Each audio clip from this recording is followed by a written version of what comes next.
পৃথিবীর অনেক দেশে কিন্তু শুক্রবার ছুটির দিন না। আমি বছরের বেশিরভাগ সময় মালয়েশিয়াতে থাকি। মালয়েশিয়ার সাপ্তাহিক ছুটির দিন রবিবার।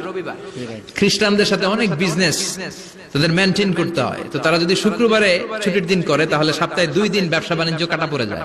নিজেদের কারণে শুক্রবার বন্ধ, যাদের সাথে বিজনেস ওদের কারণে রবিবার বন্ধ। আমরা আলহামদুলিল্লাহ আল্লাহর দয়ায় পবিত্র দিনটাতে পেয়েছি জুমাবার। আলহামদুলিল্লাহ পড়েন।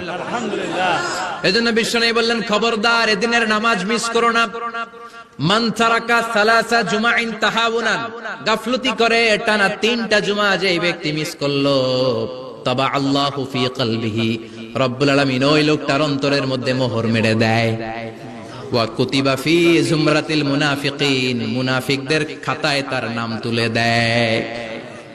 3টা জুমা যদি কেউ মিস করে, 2টা পানিশমেন্ট। এক হচ্ছে তবা আল্লাহু ফি কলবি, আল্লাহ অন্তরে মোহর মেরে দেয়। ভালো কথা ভাল লাগে না, নামাজ ভাল লাগে না, আজান ভাল লাগে না, ইসলাম ভাল লাগে না, শুধু মौज মাস্তি ভাল লাগে, গান বাজনা ভাল লাগে। এরকম আছে না নাই?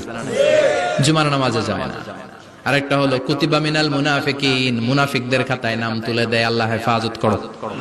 আল্লাহ বললেন, ইয়া আইয়ুহাল্লাযীনা আমানু ইযা নুদিয়া লিস-সালাতি মিন ইয়াউমিল জুমুআতি ফাসআউ ইলা যিকিরিল্লাহি ওয়া যারুল